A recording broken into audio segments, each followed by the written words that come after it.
our brains are wired for negativity. That goes all the way back to the hunting and gathering days, right? They had to be negative to protect themselves from death. And so we have to reframe our brains every single day, because let me tell you, the world will reframe it for us if we don't do it.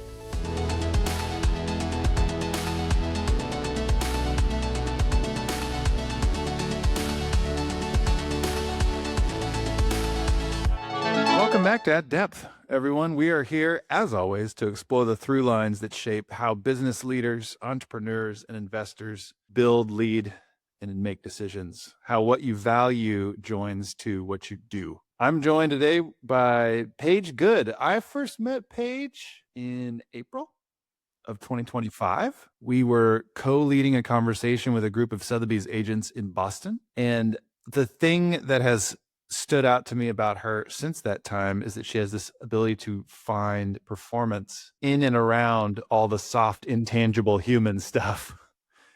It's the stuff that most people tend to ignore. So we're going to have a fun sort of bilateral conversation here. We're going to talk about performance, particularly in the real estate sector. And we're going to talk about all the nice, intangible human stuff that you're ignoring that is sort of the gateway to performance. She's a seasoned real estate professional. We're going to estimate down 2 decades of industry experience, probably more than that overall. And she's currently serving as the learning advisor for Sotheby's International Realty, the mothership, as she likes to call it. So it's time, Paige. Let's go find our depth. Welcome. Thanks for being here. Oh my gosh, Ben, I've been so excited about this. You and I had so much fun at Gibson Sotheby's International Realty in Boston, and we really played well off of each other because a fellow empath up there on the stage. And so I have been looking so forward to this. Thank you so much. I'm so grateful for the opportunity. I just felt like everyone had that experience. There were a lot of people there, but I also think we got a little bit of the shaft. We were talking at the end of the day. Everyone was tired, and you could literally hear the bar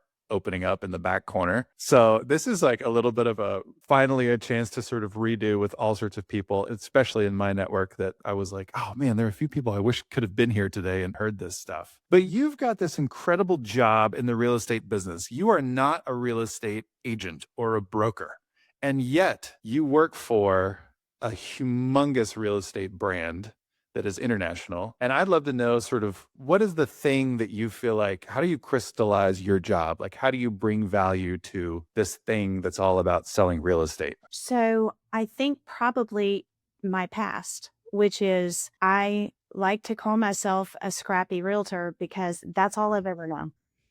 I used to say old, but a dear friend said, you're not allowed to call yourself old. Agreed. Just consider myself a scrappy realtor because you were exactly right. It's actually 7 years over 2 decades. So I've been in this business 27 years.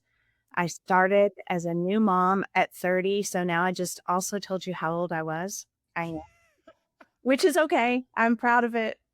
That's better than the alternative. So yes, the majority of my life, I have been a real estate agent, and it has been a dear friend to me. It's something I hold very dear. So I try to work every single day to allow agents to understand that I'm just like them. And that is really a nice level playing field where we start. But the beautiful part of it is I speak this brand because it's helped me restart my business 3 times in 3 different markets, which is hard. I'm born and raised in the same zip code. 44 years I stayed in the same zip code. There were 6.7 agents to every one person that lived in that zip code. I had to establish who I was and how I was going to perform. And I had to be able to cultivate my own story so that people would choose me, basically. And so I get in these rooms and I tell people my story. And that is all I know is real estate. And I know how to build my business. And that has really been such a gift to me. I think of real estate as being one of the most interesting businesses that I've worked in as far as industry sector, because it's very basic. It is big, complicated thing. We'll call it the square, the building, the house, whatever. And there's a lot of like legal and financial implications. And to be perfectly honest, I haven't spoken with anyone sort of on the like hardcore investor, commercial real estate side versus like first time homeowner who doesn't have some level of human complexity around what should be a simple transaction. You got it. I want it. What's the price? I pay for it. Haggle, haggle, paper it up, go. It's just not that simple. And I think people like to see real estate as being that simple. It's just a transactional business. But when you really get down to it, it just isn't. It completely isn't. And so I think for me, one, this podcast will be a high benefit to people who work in the real estate business. I mean, we're going to go get into some really good stuff. Yes, But what I would say is that the real estate business is very good at surfacing tendencies across all businesses, that's right. especially investing, right? Like there's a lot of investing going on because it's such a high value, high dollar purchase. But also, I think in the operating businesses that require sales or any level of complexity in a sales process, which is like, guess everything that's not toothbrushes. And so I'm excited to sort of dive into this with you about those nuances. My first question to you is you've sat with a lot of agents over the years, right? So paint that picture for me. How many people will you sit with in a year? And how long will you sit with them? Are these like, oh, I do 1,000 1-hour meetings, or I do like 1,000 10-hour meetings spread over 5 weeks? Like, what's your typical engagement like? So, as a learning advisor, I am able to do a couple of different things. One of my first initial opportunities was to help cultivate and build a coaching program for Sotheby's International Realty. And I am so grateful to have been able to do that because coaching for me is a natural tendency to even strangers out there. I love to be able to show people their beauty or what they can do well instead of going in and saying, here's what you're doing wrong. Coaching is a beautiful opportunity to, again, I've had to choose positivity so often in my own life. It teaches them that, okay, here's what I know how to do well. What can we do to build on that? So, Mm, my group coaching that I have two different sessions, one is on mindset, the other is on next level coaching. And it's what basically it's my secret sauce. It's what I did as a top agent over and over again.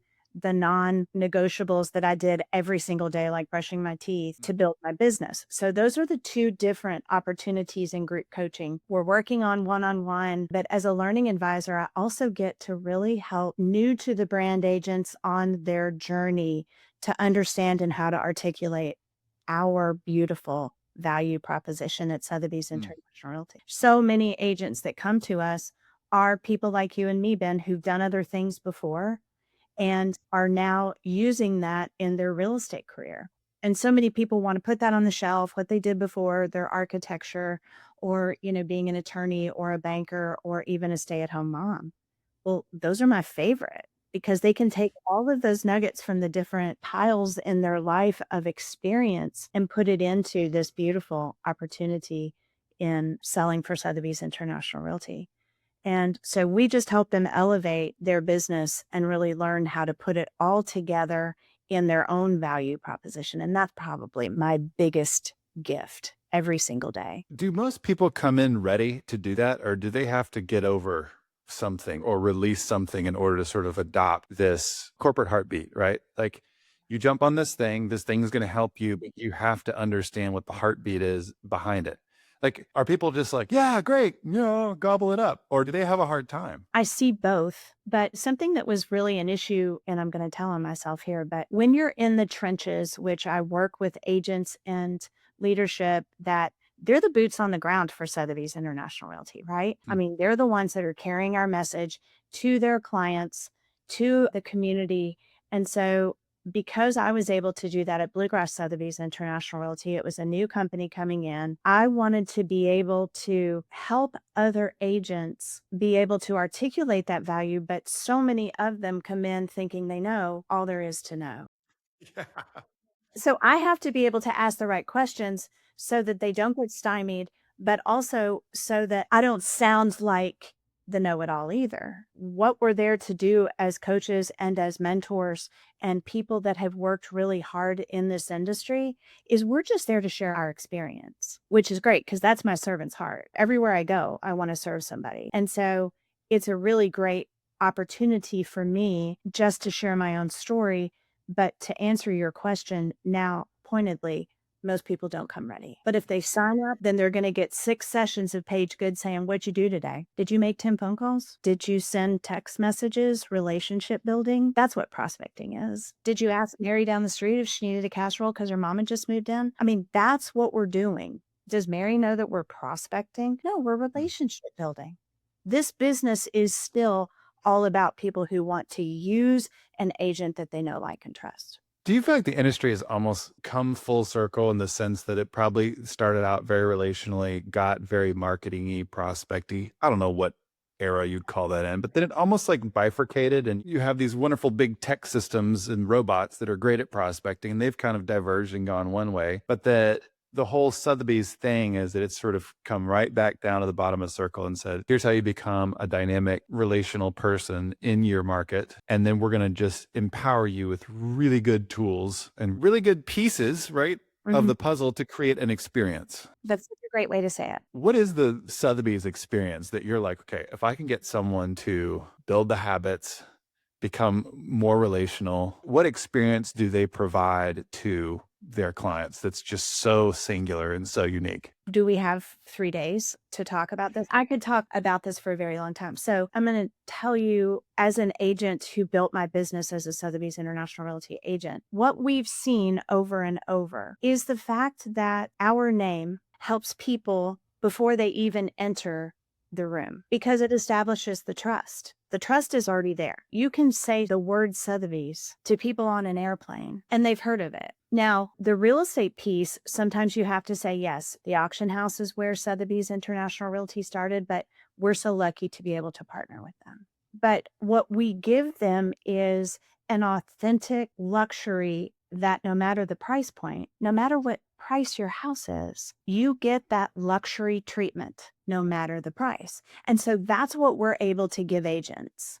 And it's streamlined marketing. Our marketing is more beautiful than anything I see out there. And everybody tries to copy us. So the marketing piece is amazing, but it gave me the tools that I needed to get out there and build the business that I'd already established. But it gave me these beautiful tools to stand behind and know that when I walked in, the inside was going to match the outside with beautiful folders, with beautiful marketing pieces, with talk tracks, with business that is been proven over and over and over again, no matter the market. You see Sotheby's International Realty, then that trust is already established. And so it took my business to a place that I never dreamed it could be. And so that's what Sotheby's International Realty is to me. I'd love for you to take me through a little next level coaching. Okay. Can you do a little bit of that for me? Talk to me about, like, I'm in position A. Let's just pretend I'm not new, right? This isn't my first gig. I've done well. But I want to keep learning. I want to keep growing as a person. Like, I can get some business. Let's say I sold kind of top 25% of agents in my region last year. And I've just transitioned over. I'm coming to you. Sotheby's is sending me to the Paige Good School of Life here. And just walk me through, if you can. I mean, I know we can't do 6 sessions in a few minutes here, but just walk me through what you're going to zero in on first and questions you're going to ask me, and maybe pick a story that you like to tell people that's going to get me in the frame of mind to start growing and developing and becoming the next level version of me. Oh, man. So next level coaching is for agents who have a successful business, right? They have a successful business, but they don't have a framework. Right.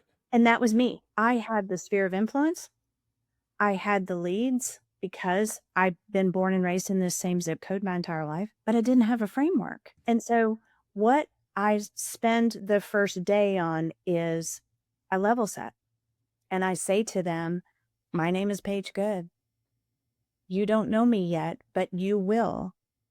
Because here's what I want to tell you today in our first session. We're going to level set with each other. I have restarted my business 3 times in 3 different markets, and here's how. At the height of my career in Kentucky, where I'm born and raised, I'm a 5th generation Kentuckian. I didn't know a year what I sold unless my managing broker, My husband or my accountant told me. That was the first mistake. I wasn't keeping track of my metrics, of what I was selling, of where the business was coming from. So that's today what we're going to start with for you then. Mm. You've been in this business. We know you can be successful, but I bet you today you can't look on your computer and see your blueprint for growth. Can you? No, no, No. Do you know what your non-negotiables are every day? Do you know no what idea. your day looks like? Every day, 9 to 10, I shut the door in my office and our relationship built. Did I make sure that it was 10 people, 15 people? No. I pulled my Excel spreadsheet every Monday and I got my highlighter and my pencil and I grouped people in hot, warm, and cold. The people that have now business, the people that have maybe business in the next 2 or 3 months, and the ones that should be paying attention to Paige Good and their CMA for their house that I sold them 5 years ago. And that's what we do in 6 sessions. We talk about your vision. If you don't have a vision, if you don't know where you want to be 5 years from now, I never did then. I was just keeping my head down and working harder. That's all I knew how to do. And I was an imposter. I was like, why am I successful and this girl down the hall can't seem to get a sale? And so I also had to come to terms with the fact that I was going to be successful. And so that's what mindset coaching does. Mindset coaching gets in your head and says, you can believe that you're going to be successful. And here's how. And I'm going to help you do that. In next level coaching, we help them see what their framework should be so they can build a blueprint. I don't call it a business plan anymore because people are like, I know what I'm doing. I did too.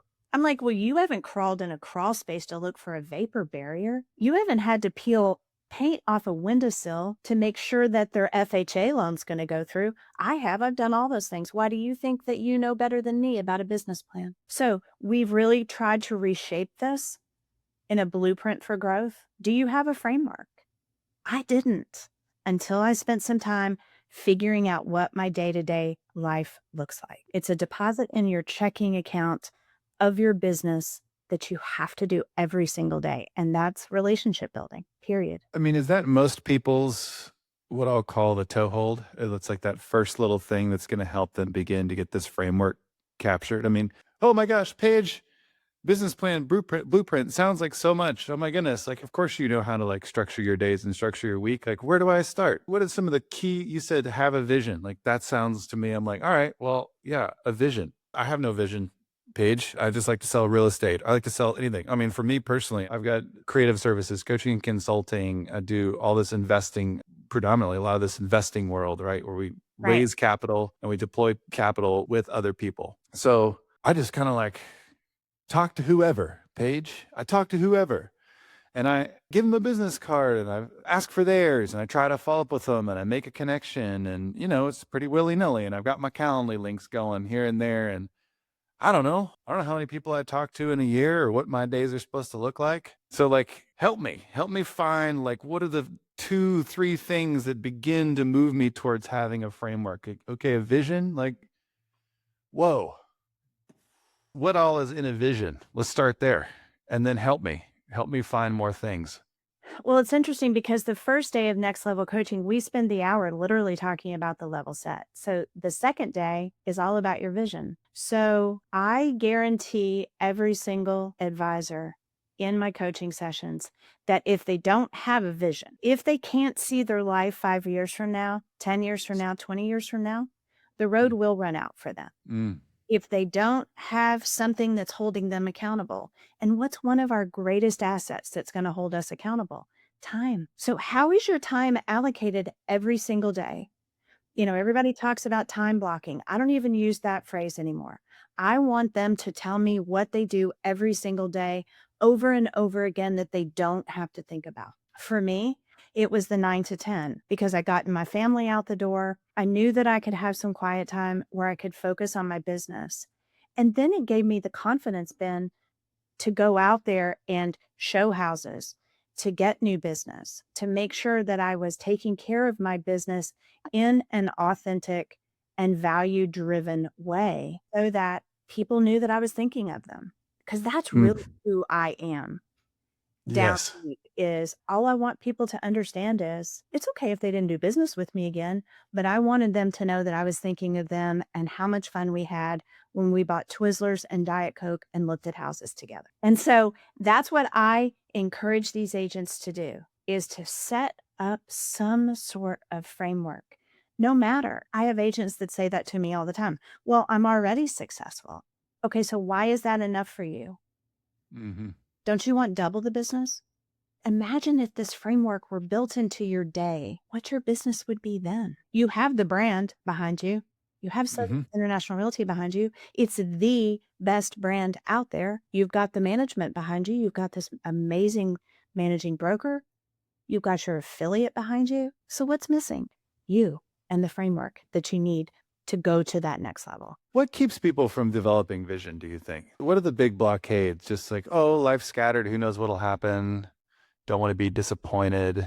I think it's this fear, and I had it terribly. I told you that I had terrible imposter syndrome. Like, why is it me and not her? And so I think I see agents all the time who are afraid to be successful.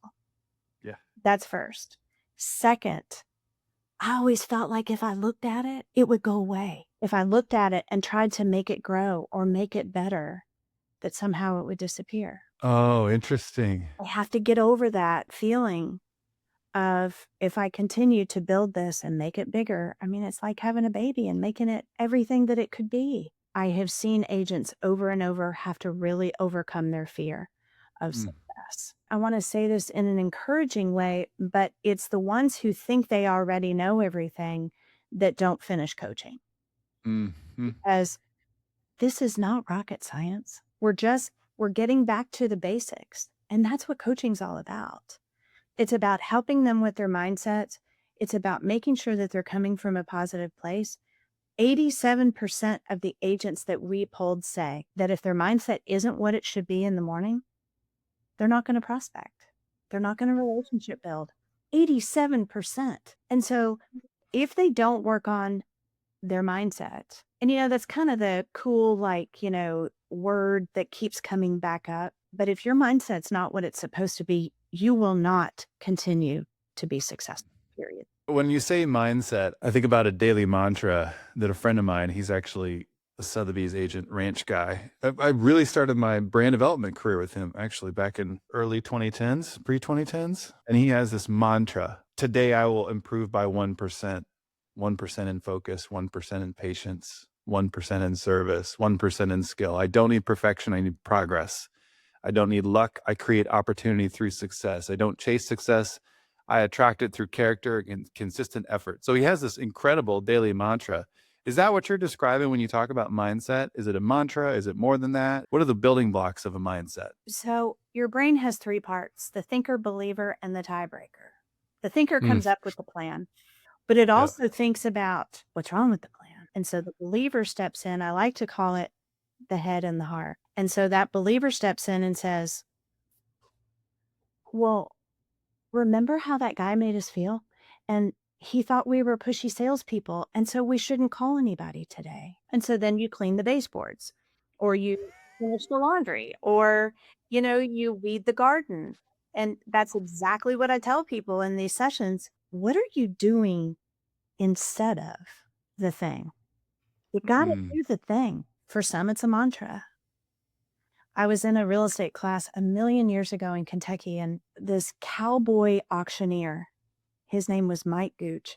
And we lost Mike a couple of years after this, but he was leading this session. And I'll never forget, he stood up there and he'd been through a terrible divorce and he was kind of heartbroken. And he said, this is what I tell myself every single day. Today, I'm going to strive to be financially fit, spiritually fit, and physically fit. And he said, if I can do those three things every single day, then all the other things fall into place. And so I want every single day for these people to be able to wake up and say, all right, today's going to be a good day. And they have to counteract that negativity. Our brains are wired for negativity. That goes all the way back to the hunting and gathering days, yeah.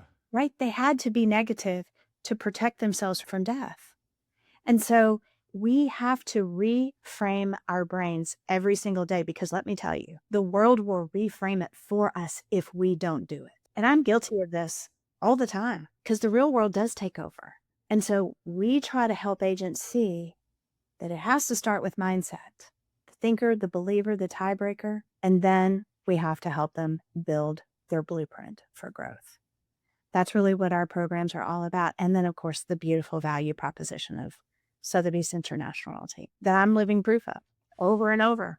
Where do you see people get stuck the most in their growth and development? I think fear is a huge part of their growth. But what we see over and over is exactly what we talked about a few minutes ago with, here's my business.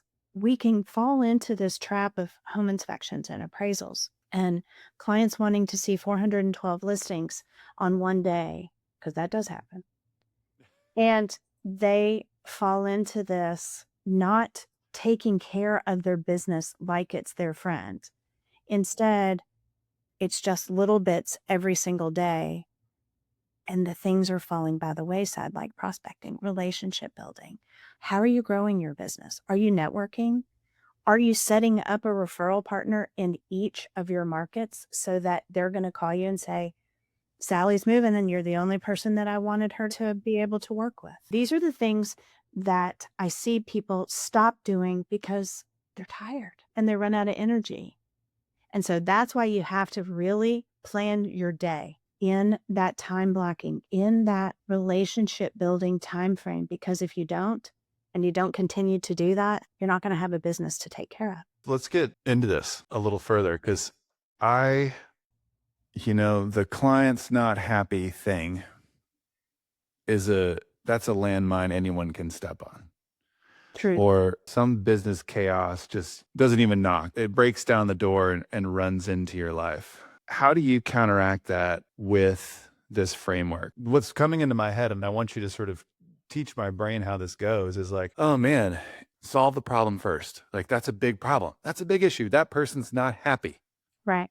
And it's my job to serve people and bring them life and give them the gift of this service, and they're not happy. Or that scope just changed. I need to communicate with that person. What I'm hearing you say is yes, after 10 o'clock. Right. The real estate business is not on our schedule. Right. Oh, it's awful. It's awful. And at the height of my business, I had little children, and I had to literally leave a voicemail that said, after 8 o'clock and before 8 o'clock in the morning, unless I am negotiating a deal for you, I am not going to return your call until tomorrow morning. Wow. If not, it was so scary too. Oh my gosh, yes. There were no boundaries. And after I did it, people started to respect that. And of course, again, the real estate business, you can't put it in a category or put it in a box because it does ebb and flow all the time. Oh, yeah.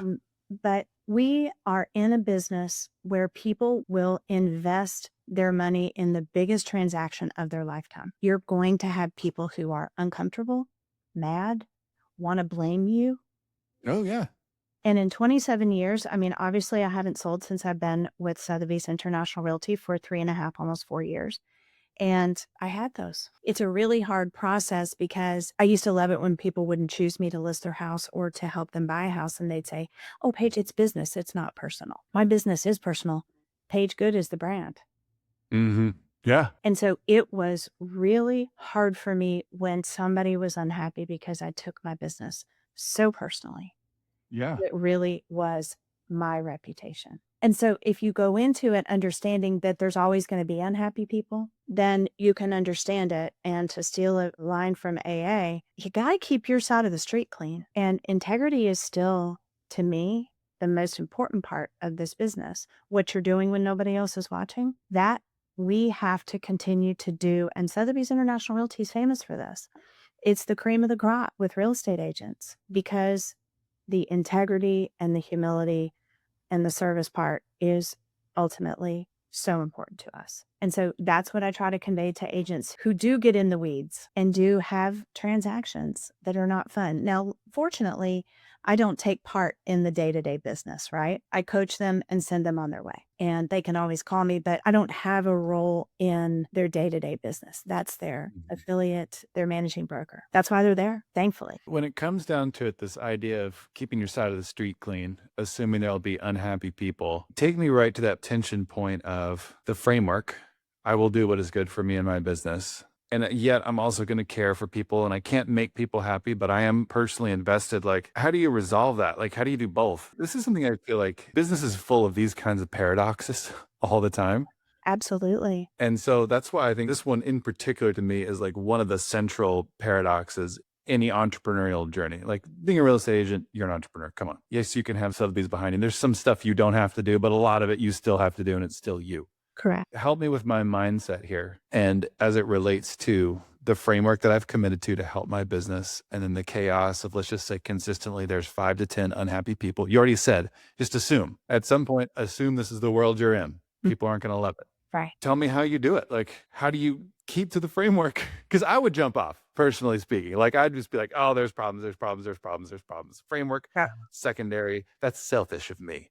I'm so selfish, me and my framework of what I think I need to do for my business. I'm here to serve clients. I'm going to make sure everyone's happy. And you watch erosion happen. Because your business, like I told you, you run out of road. Yeah. Oh, yeah. If you don't continue to build on the momentum that you have to work on every single day. And don't get me wrong, Ben, the reason I know this is because I did it over and over. Because when that check comes down the table, and I tell this story in coaching, and you haven't been relationship building, the panic that you feel because that deal is over and it's Christmas time, and you're going to stare at the ceiling and wonder how you're going to actually pay for Christmas. You know, these are unpopular things that people don't want to talk about.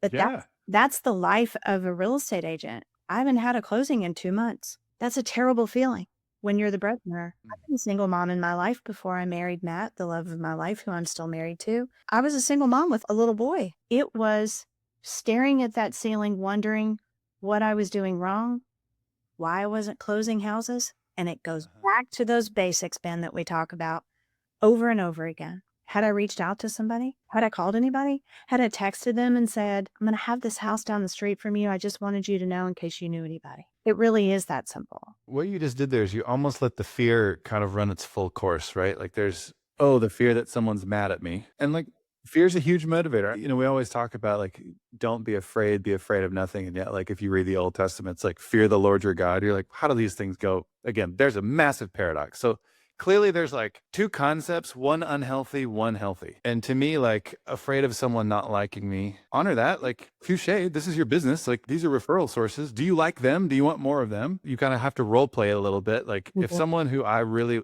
respect and I want more of in my life doesn't like what I'm doing, I work very, very hard. But if someone doesn't like, because it's just not a good fit, it's like, it's just not a good relational fit. Why am I going to go burn so much energy on it?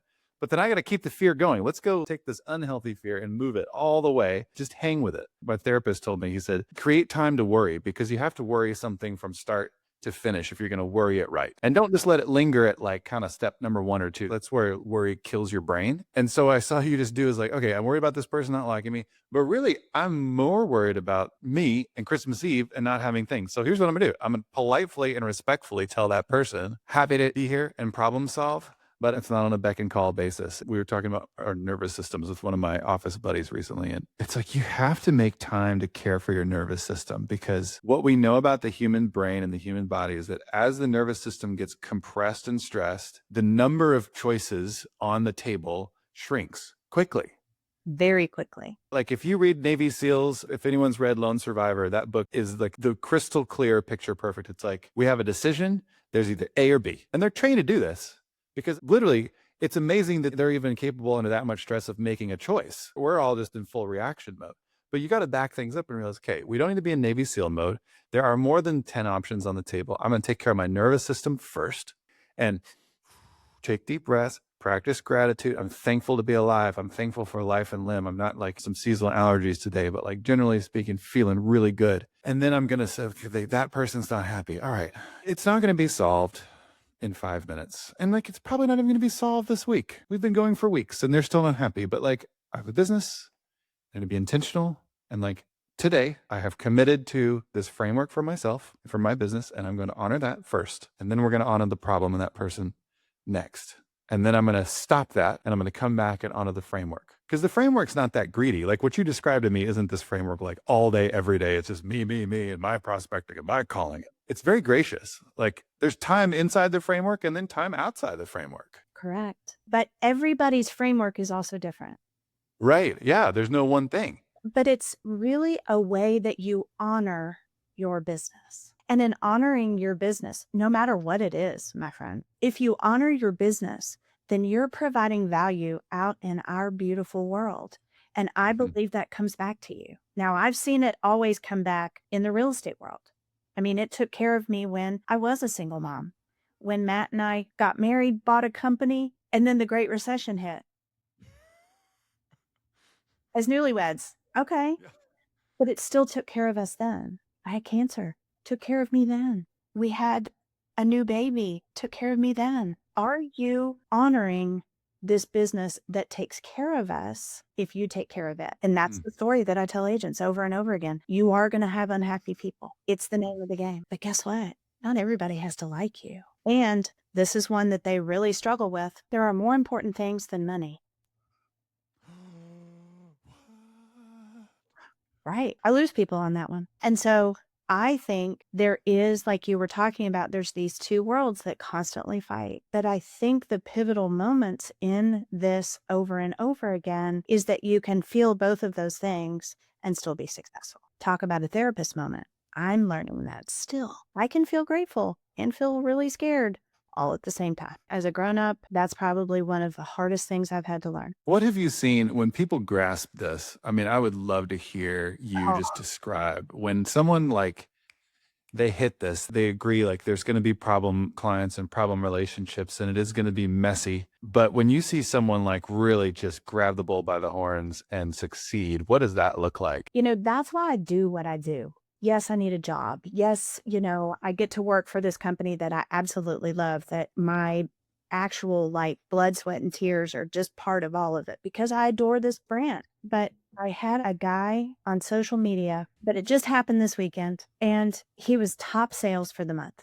And he joined a company, and the people in the company that he joined were not very nice to him. He didn't fit into how they look. And I saw something in him that I absolutely adored, and it was his heart. Lost his mom and dad.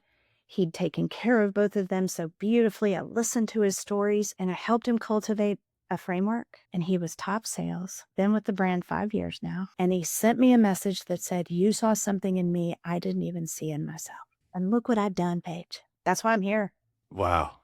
What a way to go. I promised I wouldn't get too religious, but I was put on this earth to be the hands and feet of Jesus. And I looked at a man on the tarmac not long ago who had worked 12 hours and he was exhausted and he was taking my gate check. And I just looked at him and I said, "How are you today?" And he said, "When I hear you talk to me, I feel like Jesus is in your heart." And I thought, if I never hear anything else in my life, I'll be good. That's why we're here. That's why we're here. And the fact that I get to do what I get to do for a brand that I love, and I get to bring that value and my servant's heart, come on. We started this, let's see, I've been a part of starting really since I was a teenager, 6 businesses and 2 private schools. And I was the guinea pig in the private schools. So I helped start them by, being the test case. All the adults were going to figure it out with us. I feel like now in hindsight, you can sort of see how even an imperfect idea, Paige, executed by imperfect people, We're all imperfect. Yeah, is capable of producing a lot of love and joy in the world. it is. And whether it's working hard to put a deal together that's going to bring people financial value, or whether it's selling someone a home who needs a home, or selling someone their 5th home, right? You never can tell. Some of these things, they may be on the surface like, whatever, this is this person's vanity. Or you could sit there and try to understand the story on face value, or you could just sit there and trust, like, if I love and care for people and I make time for them and I have conversation and I make time and care for me so that I'm showing up as a full person, a balloon fully inflated to the party, then that's a good recipe. And like, Good. love will be shared whether I really Yeah. understand it or see it or not. And it will And we'll be challenged. and we'll be challenged, It was challenged many times. and it's going to be okay. Yeah, but that's what we do. And as entrepreneurs, I think we have to make sure that we're treating people the way that we would want our mom to be treated. And I do business like that every single day. Now, many times it was harder, but to create and cultivate a sense of belonging and cultivating our appreciation for relationships and reputation, but also the ability to connect authentically with people.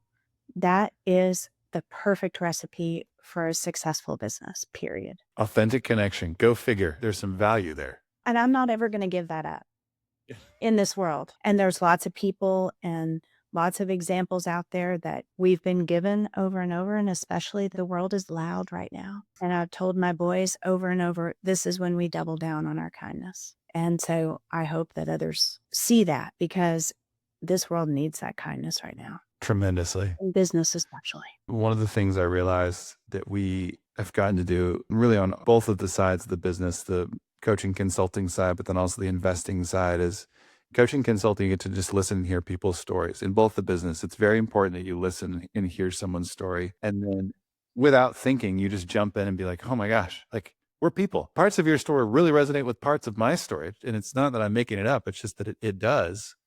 And then out of that, let's produce work or a relationship or a transaction together that is a manifestation of care for one another. And like, that is the most simple idea. It's like, how are we going to manifest care in this thing? And it sort of sets your brain in the right place. And then you can use that language. I was using this with my kids this past weekend. It's like, we don't need to get touchy at each other. Like, we're on each other's same team. And I'm so excited to be on the same team as you, because for all these reasons that we've connected. And let's brainstorm. I don't see right now like how we're going to make it through. We're sort of in conflict over something, but we can work it out together. Like, do you want to work it out and make it through the conflict with this person in your life? And the answer typically is like, yeah. You want the house? Yeah, exactly. Who wants the house? Who wants to get a deal done? Like, there doesn't need to be salesmanship. If you don't want to get a deal done, then let's just can it right now, shore up the relationship, and you go your other way. But like, if you want to get a deal done and you want a house, or in the investment space, like if you want to make an investment, then like, let's do this. And that authentic desire to sort of accomplish and achieve and succeed together. I think going way, way back to the beginning of the conversation, we talked about vision and goals and like wanting growth for yourself and not being content. A lot of people would think, oh, well, that's just so greedy. That's greedy. Why do you want more? And it's like, well, because as human beings, like a transaction is a symbol that something went right. Exactly. And I want more going right in my life. Like Yes. people would ask me like, oh, are you trying to grow your fund? I'd say, yes, we're trying to grow our fund, because I would love to have a part of your money with people who really, really care about doing really good things with that money, Right. and have their money right next to yours, Yeah. and aren't necessarily listening to a bunch of chatter about you should, and leading with a sense of common sense. And oh, by the way, we can do all this with a lot of fun. We can do this in a fun experience. Right. Imagine, like, at the end of the day, you make your 10%, and you could make your 10% with just like this, sloggy, techie, confused mindset, or you could make your 10% with people who are trying to be clear, like conversation with you, and trying to make it fun and exciting. And oh, by the way, we send you like the world's best chocolate at Christmas. Exactly. So who knew? What a world that would be. Every day I'm grateful. Every day. You just never know. You just never know, Paige. Well, I have loved this conversation with you. So much of this is going to stay with me, but this idea of, you laid out a little framework for high performing people. Like, high performing people have mindset, they have the framework, and then they align on a values basis with the brand that's behind them. Right. And they're authentically themselves in that way. And like that produces results, like sales. That's it. But it just starts with mindset. It starts with mindset and progresses from there. Yeah, we're hunters and gatherers. If we know that we're automatically wired that way to be negative, the world will have its impact on you. But if it's not turned into a positive way, man, that's going to just eat you alive. Yeah, so, no kidding. Yeah, that's exactly right. You can take this rinse and repeat with, a framework. That's the only way that I saw success. Paige, thanks so much for being with me today. This has been phenomenal. Are you kidding? I am such a Ben fan, just anytime. It has been my absolute pleasure. Oh, this has been incredible. Anyone who wants to follow up with Paige, just shoot me an email, ben@pivotal.com. I know I've got quite a few of you listeners on my email list who work for Sotheby's. And so you're in the network. You get Paige. Let's go talk to Paige. She's got a lot more where that came from for you. All of you who are friends of mine in real estate, but in any business that sells anything complicated, Lots of you are actually in finance, others of you in sort of like niche real estate. Some of you just own small businesses and practices. This is a very meaningful conversation. And I think something hopefully for your own mind. How are you instilling these things in your own life and then modeling it to your team? Again, Pivotal does a lot of coaching work. If you want to unpack that conversation, I always invite people, please shoot me an email after one of these things. I want to hear how this is relevant to you and what it's doing inside your own mind around your own business. Practically speaking, too, in the investment space, that is a problem we're trying to solve for very proactively, Paige, is for people who have lumpy income to like, how can you go have great sales and then build yourself a financial picture that smooths out lumpy income? And that's something we've solved very well for the past 7 years. And so I want to continue to sort of jump into people's stories and understand their tensions so that we can continue to build our services to really meeting real needs. Anything else you want to add before I wrap this puppy up? Just grateful. Thank you so much for allowing me to be here and letting me yap on about all the things real estate and Sotheby's International Realty. Thank you, Paige. Thanks all of you for listening to At Depth. As always, if this resonated with you, share it with someone who thinks deeply about leadership, relationships, investing, performance, the human side of building trust, all of these things. These conversations are great fodder for hopefully more conversations for you. Thank you all. We'll see you next time at Depth. Thanks for joining us for this intentional conversation at Depth. If you enjoyed today's episode, take a moment to subscribe and follow along. You can do this at theatdepthpodcast.com. Again, that's theatdepthpodcast.com. You'll find new episodes, show notes, and more conversations with entrepreneurs who are building what really matters. Until next time, keep going deeper and keep building at depth.